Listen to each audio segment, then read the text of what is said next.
bem, primeiro ano? Tudo certo com você? Muito bem. Então vamos aí, seja bem-vindo, seja bem-vinda para mais uma aula de língua portuguesa, tá certo? Tá tudo bem mesmo? Então dá aquele gritinho aí legal pra gente aí ouvir. Cadê? Tá muito fraco. Vai lá de novo. Uhul! Aí sim. Vou liberar para você já a nossa agenda para a gente conhecer aí os nossos objetos de conhecimento desta aula. Aula 14.1. Vamos aí revisar níveis de linguagem. Vamos aí trabalhar língua, fala, níveis da fala, conotação. Vamos trabalhar também denotação, certo? Sentido real, sentido figurado, sentido comum e do dicionário.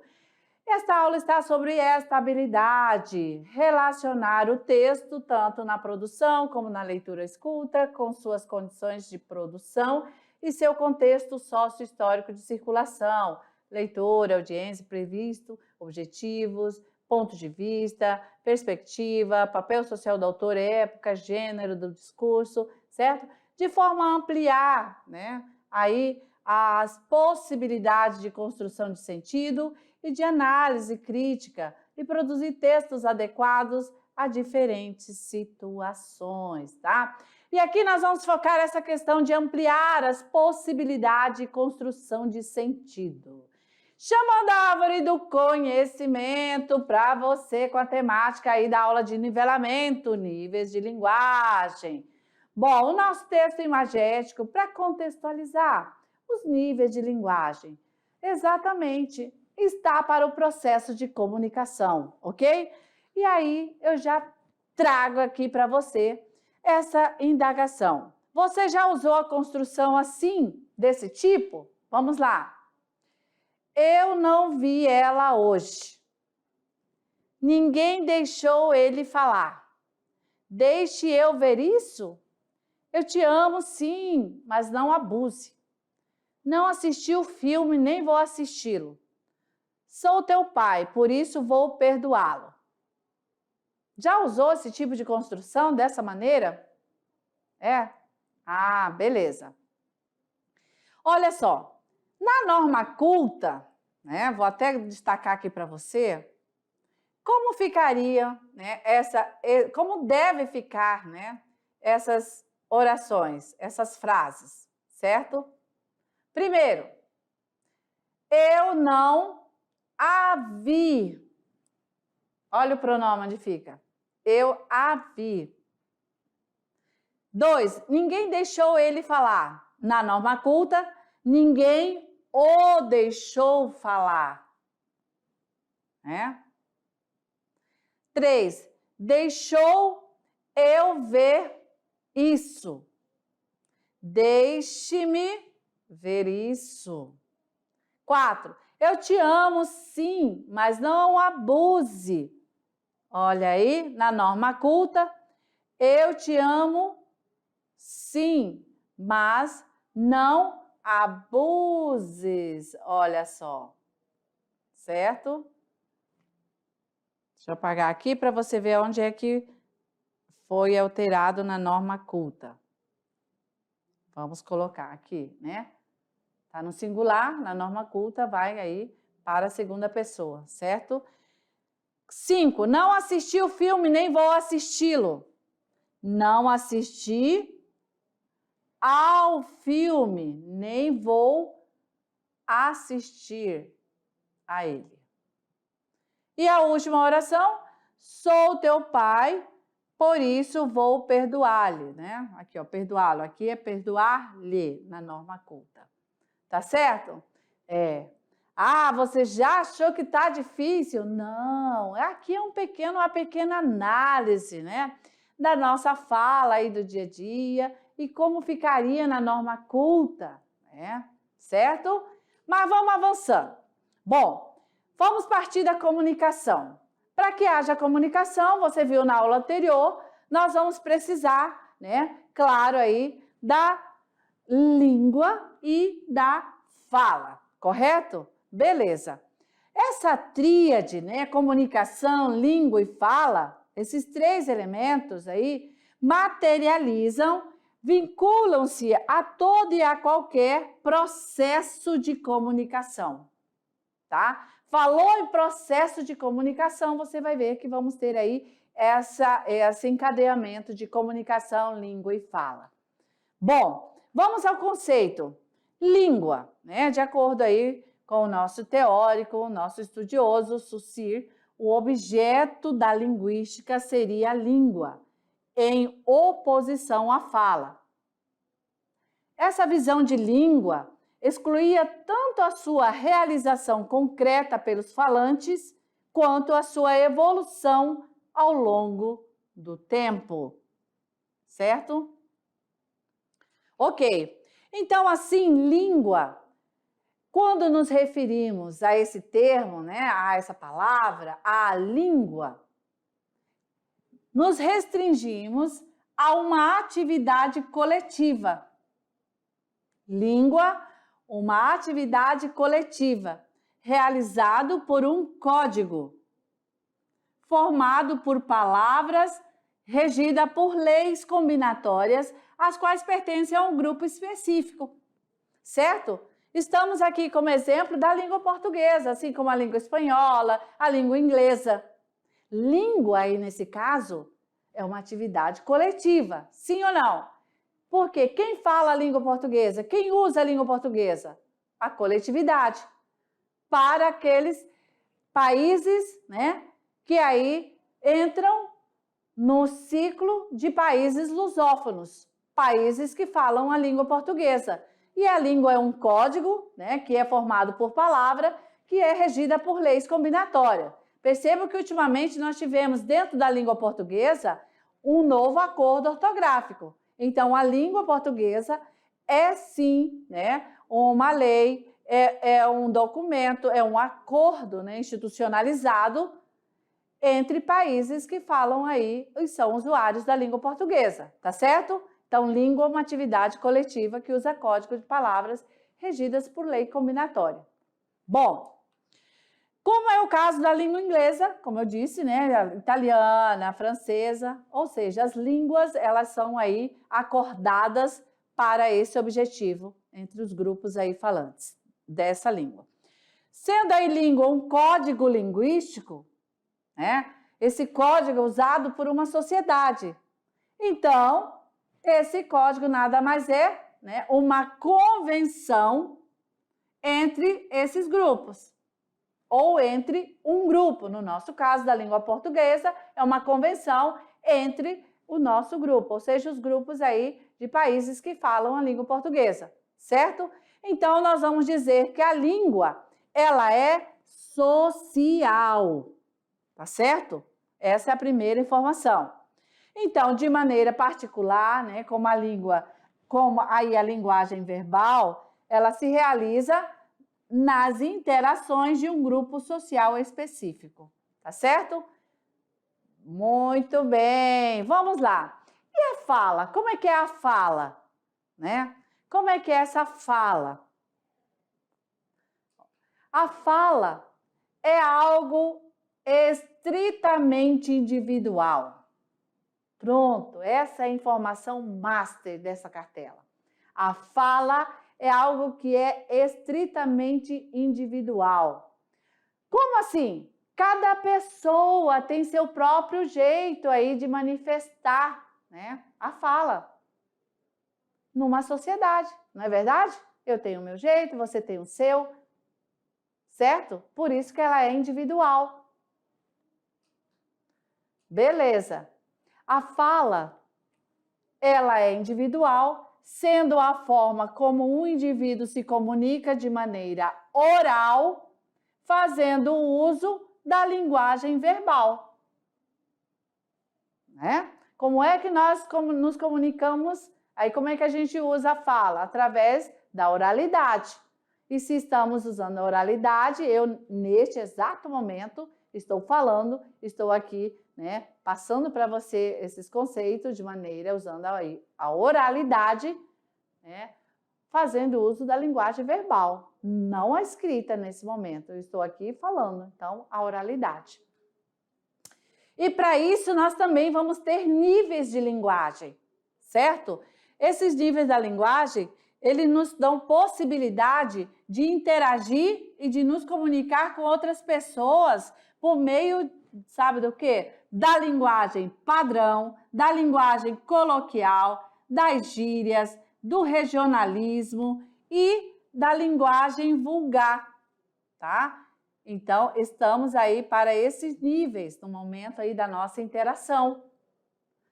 Assim, a fala e a escrita, em situação de comunicação, elas vão apresentar níveis de linguagem. Esses dizem respeito à concordância em que o emissor, quem é o emissor? É o primeiro elemento da comunicação, é aquele que produz a mensagem, né? Então, isso diz respeito à concordância em que o emissor e o receptor, aquele que recebe a mensagem, estão para que possam ser compreendidos e possam, então, assim, né, passando assim a existir a linguagem diferente para as ocasiões diferentes.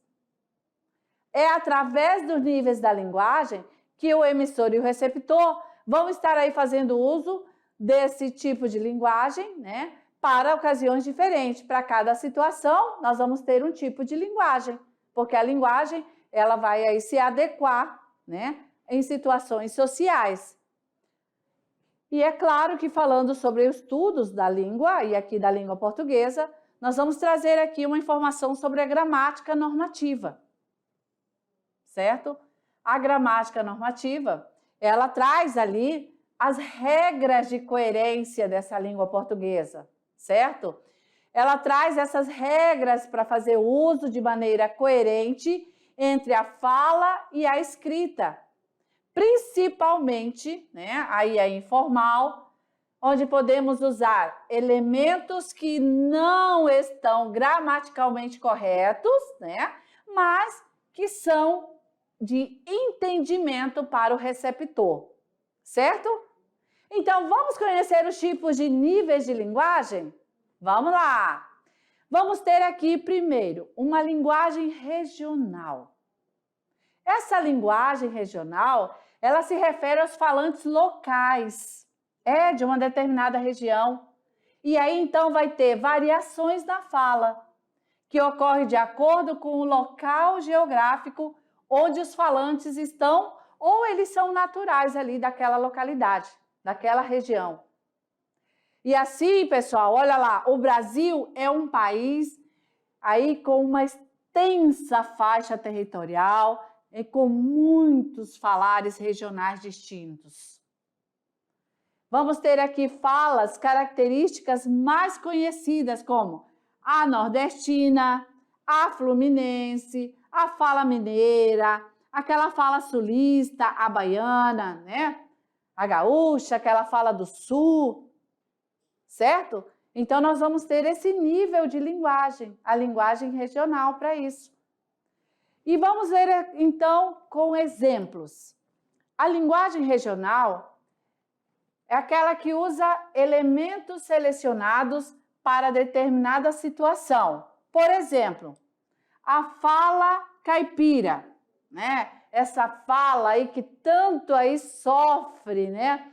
Tantos adjetivos, mas nós temos aí esse amparo gramaticalmente, certo? Na oralidade e também na escrita. Vamos ver aqui um exemplo. Linguagem regional, exemplo da fala caipira. Aos 18 anos, Pai Norato deu uma facada num rapaz num adjuntório e abriu o pé no mundo. Nunca mais ninguém botou o zóio em riba dele. Afora o afiado. Padrinho, eu vim cá chamar o senhor para modo de morar, mas eu. Qual for? Esse caco de gente não sai daqui mais não? Vamos bulir, gente, não bole, mas bicho, o senhor ainda perrengando? Tá? E é um texto aí, né? Pai Norato, de Bernardo Ellis. Então, se você verificou, nós temos aí, né, alguns desníveis, como, por exemplo, olha, num, né, que é comum na nossa linguagem aí, mais coloquial. E olha só, nós vamos ter aqui ainda agora, identificando a fala caipira. Vim cá chamar o senhor, para mode de morar mais eu. Certo? Então, é uma construção de uma linguagem regional, caipira, mas que há uma informação. Nós compreendemos aqui o que foi dito, certo? Então, os níveis da linguagem nos traz esse estudo, certo? E aí, como essa nordestina, nós temos aqui no nosso país essa variedade. Ó, nós temos lugares que utilizam essas interjeições. Bah! Né? Bate! Bate! No sul. Oxente! Nordeste ali, né? Oxi! Aqui até no norte. Às vezes, eu uso muito. Oxi! Certo? Sou, né? Para senhor. Uai, sou, né? Uai. Aí uma marca aí mineira, né? Uai, sou. Certo? Uai, sou trembão demais. Certo? Então, vejam que são aí, né, níveis, né? Nós vamos aqui aprofundar, vamos ver um a um. E agora vamos ver essa linguagem popular, em que nós vamos fazer uso aí também do coloquial. É aquela usada, né, de forma espontânea, fluente pelas pessoas. E ela raramente segue regras da gramática normativa. Essa linguagem popular, essa linguagem coloquial é carregada de quê? Olha só, de vícios de linguagem, certo? Quais são esses vícios aí que ficam nessa linguagem coloquial? Pleonasmo, né? Subir para cima, descer para baixo, cacofonia, barbarismo, solecismo, certo? Nós vamos ter aí no coloquial a possibilidade de utilizar gírias e expressões vulgares. E aí isso vai aparecer com frequência, tá certo? Nesse tipo de linguagem. Ela está presente nas conversas entre amigos, familiares e também em programas de televisão. Aqueles programas de auditório, né, que você vê ali, é uma linguagem coloquial, uma linguagem ali popular, né? Descontraída ali. Olha só, nós temos como exemplo a gíria, né? Quais são as gírias que você usa aí? Vai aí fazendo uma anotação. Aqui eu trouxe alguns exemplos, né? Aqui um gênero que apresenta aqui um texto com jovens, né? Fazendo uso aí de gírias no grupo de jovens que eles entendem o que eles estão aí comunicando, né? Certo? Demorou? É nóis, né? Ok? E aí, mano? O outro. E aí, brother? Certo? É possível? Na linguagem coloquial, certo? Bom, as gírias é um estilo linguístico. E esse estilo linguístico, ele está integrado à linguagem popular. Está relacionado ao cotidiano de certos grupos sociais, né? Aos estudantes, os esportistas, os tatuadores, skatista, etc. Há grupos, né? E aí a gíria ela é utilizada como um meio de expressão cotidiana dentro de grupos para diferenciá-los. Pois só assim os inseridos, né, naquele determinado contexto, naquele determinado grupo, sabem o seu significado. Se você não fizer parte ali, né, e chegar na rodada aí de skatista, muitas palavras você não vai entender, porque são as gírias específicas ali daquele grupo de skatista, tá certo? Mas a gíria é um estilo linguístico que está na linguagem popular. A linguagem vulgar. A linguagem vulgar, ela é oposta à linguagem culta padrão. As estruturas gramaticais, elas não seguem regras, ou seja, não seguem as normas de funcionamento. O mais interessante é que, mesmo de maneira bem rudimentar, os falantes conseguem compreender a mensagem e seus efeitos de sentido nas trocas de mensagem. podemos considerar a linguagem vulgar como sendo um vício de linguagem. Por exemplo, olha só aqui, exemplo de linguagem vulgar. Nós vai. Olha esse primeiro exemplo. Nós vai. Certo? Não segue aí, né, as estruturas gramaticais da língua portuguesa. Mas aí, a gente compreende o que foi dito? Sim. Certo? Ou segundo exemplo. Vamos ir. Vamos ir. Terceiro exemplo. Para mim comer. Para mim comer. Beleza. E aqui nós vamos trazendo mais uma vez, né, outro exemplo em que na estrutura da língua, da norma, teríamos que fazer uma adequação se fôssemos aí trazer esse paralelo para a norma culta, certo? Olha só. Quando é hora de comer, nós comemos. Quando é hora de beber, nós bebe. Quando é hora de dormir, nós dormimos. Quando é hora de amar, nós ama. Quando é hora de trabalhar, aí nós fica no Facebook. Certo? Você mesmo aí, se for transpor, né, para a língua padrão, você já tem condições de fazer aí, adequando as normas gramaticais. Não é isso mesmo? Certo? Mas é uma linguagem que a gente compreende a mensagem. Olha só a tirinha. Aqui, coraçãozinho, casal, um moço muito bem vestido, prendado. Oi, tem problema de nós bater um papo? Pela fé, o que aconteceu? Ele não entendeu, a menina vazou, a menina foi embora, deixou ele sozinho. Por que será? Todo vestido, né? Todo elegante, visualmente o cara perfeito, mas quando ele abriu a boca para conversar, a moça não gostou, partiu o coração. Por quê? Nós tem problema, olha só, nós bater um papo, né? Algo não estava ali muito adequado para ela, na avaliação dela. Mas deu para entender a mensagem? Sim. Nós estava seguindo a norma gramatical. Primeiro pela palavra problema, né? Ele está problema. Enfim, a norma culta. Vamos aqui a um exemplo. Vamos ao nosso gênero textual primeiro. Olha só. É uma sala, né? A gente vê ali pelos objetos, pelos instrumentos de trabalho. A gente vê que é um médico, né? E aí diz assim: é uma constipação. Dói-lhe a cabeça e tem o nariz a pingar? Estava perguntando, né? E aí a gente vê que é um médico, né, com seu paciente. Olha os termos. Constipação. Olha aí, dói-lhe. Muito bem empregado o pronome oblíquo. Dói-lhe a cabeça, né?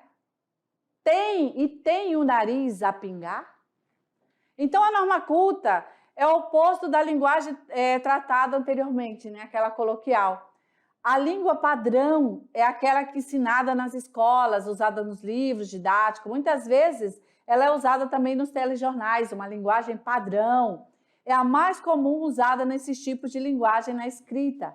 Ela reflete o prestígio social, a cultura, mas não é só isso que deve definir o indivíduo, tá certo?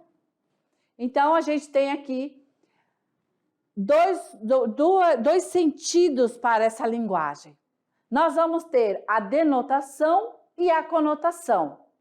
A denotação e a conotação são formas distintas, duas formas diferentes de manifestação da linguagem. Vamos entender. Lembrando que a linguagem é o maior instrumento de interação entre o sujeito socialmente organizado, certo? Então, quando queremos nos expressar verbalmente, seja oral, pela fala, ou pela forma escrita, nós vamos recorrer às palavras, expressões, a enunciado de uma língua, e os quais aí atuam em dois planos de sentidos diferentes. Então, nós vamos usar ou o sentido denotativo, que é o sentido literal, denotativo, sentido literal da palavra, das expressões, dos enunciados, ou nós vamos utilizar o sentido conotativo, tá? Ou esse A ou B, denotativo ou conotativo. O sentido conotativo é aquele sentido figurado da palavra ou da expressão do enunciado. Beleza, vamos entender certinho isso. Agora, bem pontual, cada um para você não misturar. O sentido denotativo é aquele, né? É aquele sentido real. É aquele sentido trazido ali, colocado no dicionário, tá? Então, sentido denotativo você não vai esquecer nunca. Olha só, de dicionário, de denotativo. É aquele que o dicionário explica o que é exatamente o significado da palavra, tá certo? Ok. Então, o sentido denotativo, quando a linguagem está exatamente no sentido denotativo, significa que está utilizando o seu sentido literal, o sentido que carrega o significado básico da palavra, certo? É, na verdade, o sentido denotativo, o sentido real, o sentido do dicionário das palavras. De maneira geral, o sentido denotativo é utilizado na produção de textos que tenha a função referencial, cujo objetivo é transmitir informações, tá certo? Olha aí, ó. Você quer produzir um texto que você quer só informar? Então, o seu texto vai ter sentido denotativo, sentido referencial. Você quer argumentar? Então, é o sentido denotativo. Você quer orientar a respeito de algum assunto? Você vai usar o sentido denotativo, certo? Então, em reportagem, editorial, artigo de opinião, em resenha, artigo científico, em ata, em memorando, em receita, manual de instrução, bula de remédio, todos esses gêneros vão ser produzidos textos com sentido denotativo, sentido real, tá? Dentro da função referencial, beleza? Tome nota aí, viu? Bem, sentido conotativo. Vamos ver se ele é diferente do sentido denotativo, do dicionário, do sentido literal, real. Vamos aí a nossa tirinha. Num primeiro momento, olha só, o espelho, né? A moça se vendo aí no espelho. E aí ela diz, eu odeio estes pneus. E aqui, olha só o pneu, né? E aí, claro, né? Esse horroroso mosquito. Eu adoro esses pneus. Então, vejam que aqui nós temos, através de um texto, né? Aqui, híbrido, imagem e palavras, nós temos um exemplo, né? De uma linguagem conotativa. É um texto que utiliza a linguagem conotativa. Como assim, professora? Nós estamos para o nosso olhar para o termo pneus. Vamos analisar. Pneus, né? Então, no primeiro, aqui na nossa análise imagética do primeiro quadro, pneus está num sentido que a moça se refere, né, às protuberâncias localizadas aí no seu corpo, né? Vamos dizer assim, essa gordurinha, né, ali a mais que incomoda, certo? E pneus já na figura 2 está no sentido real. Pneu mesmo, aquele que é do carro. Certo? Então, vejam bem, há sim uma diferença da linguagem usando aí um texto no sentido conotativo do texto denotativo. Tá? Então, pneus, no sentido conotativo no texto 1, está em sentido figurado e não no sentido real. Tá certo? Mas vamos avançando. O que vem a ser sentido figurado? Tome nota aí, ó.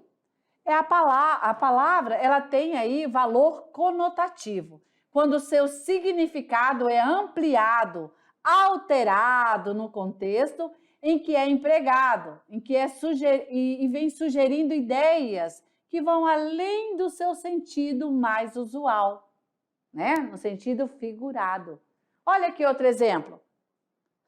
Vamos ver a cena, a situação, né? A menina tá de boa, tranquila, mão para trás, né? O perfil aí dela tá tranquilo. Em compensação, o moço, olha a expressão facial, né? Olha o dedo indicador. E aí ele fala: "Você é uma cobra". E olha a menina, o que ela pensa? Um sentido conotativo ou sentido denotativo? Foi isso mesmo que ele quis dizer? Que ela era esse réptil? Dá até agonia de ver, né? Ela pensou no sentido do dicionário, da palavra aqui mesmo, né? Real, conforme está no dicionário. E não no sentido ali. Mas o moço quis dizer que ela é uma cobra, ele usou, né, a expressão em sentido figurado, certo? Então, nós vamos agora para entender a função emotiva. A linguagem também utiliza esse recurso, função emotiva. Vamos ver aqui um trechinho. O amor é fogo que arde sem se ver. Esse verso aí é de Luiz Vaz de Camões. Então, veja bem. Observe a maneira como o poeta define a palavra, define o sentimento. Amor. O amor é fogo que arde sem se ver. É uma linguagem conotativa, né? Usou aí em sentido figurado. O amor é fogo que arde sem se ver. Então, o emissor, né, Luiz Vaz de Camões, que é o emissor, ele revelou sua opinião e a sua emoção. Então, essa linguagem encontra-se também aí em biografia, em memórias, em poesias líricas, em cartas de amor. Nesses gêneros, você vai ver que a linguagem ela está numa função emotiva, certo? E para ser emotivo, tem que usar a linguagem conotativa, em sentido figurado. Aqui mais outro exemplo agora, completo para você sentir a emoção. Linguagem conotativa. O amor é fogo que arde sem se ver. É ferida que dói e não se sente. É um contentamento descontente. É dor que desatina sem doer. É um não querer mais que bem querer. É um andar solitário entre a gente. É nunca contentar-se de contente. É um cuidar que se ganha em se perder, certo? Então, o amor é fogo, não é que é fogo que vai queimar, né? Então, no uso aqui, tá? Conotativo. Bom, e assim, resumido para você, denotativo é aquela palavra no sentido real. Por exemplo, o pássaro voava pelo céu da cidade. É um pássaro mesmo, né? De voar, de ação. Relampejou durante a noite. Muito bem, é aquilo que dá quando chove, que você morre e corre para debaixo da cama, né? Sentido denotativo. Sentido conotativo é o sentido figurado. Por exemplo, olha lá, a mesma palavra voar. O carro voava pelas ruas da cidade. O carro tem asa? Não, né? Mas foi usado em termo figurado, conotativo. Seus olhos relampejaram de ódio. É possível? É possível literalmente, poeticamente é possível. Por isso nós utilizamos no sentido conotativo, sentido figurado. Valeu? Tranquilo para você? Muito bem, diz aí. Tudo certo? Ah, muito bem. E eu tenho certeza que você aí vai utilizar bastante esse sentido figurado, né? Esse sentido conotativo, porque você vai produzir poesias, vai externar essa emoção, tá certo? Bom, agora vamos lá. Vamos para aquele momento que você sai aí da teoria e vai para a prática, né? Legal, vamos lá? Chegou a hora de produzir, trabalhando gênero. Bem, o que que você vai fazer agora? Mão na massa! Leia o primeiro capítulo da obra O Alto da Barca do Inferno de Gil Vicente, né? A nossa obra literária lá do Clube de Leitura. Muito bem. Você vai ler, claro que você já leu, né? Aí o primeiro capítulo. Depois você vai fazer uma lista, tá? Você vai listar as palavras e aí depois você vai dar o significado dessas palavras conforme o dicionário, tá certo? Então, lá no primeiro capítulo, você escolhe a palavra que você quiser e faz uma lista de palavras. Depois você vai com o dicionário, né? Pesquisa no dicionário essa palavra e aí você registra o significado, tá certo? Como, por exemplo, aqui a gente deixou como sugestão, ó.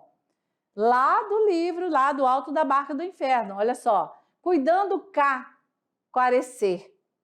Quarecer, né? A gente destacou aqui porque chamou a nossa atenção. O que quer dizer quarecer? No dicionário, nos explica que quarecer quer dizer encontrar abrigo ou salvação, certo?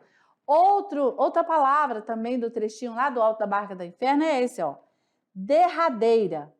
E aí, o que vem a ser derradeira? Lá no dicionário, né, nos explicou, e aí, então, quer dizer final, certo? Beleza, muito bem. E assim, então, tá?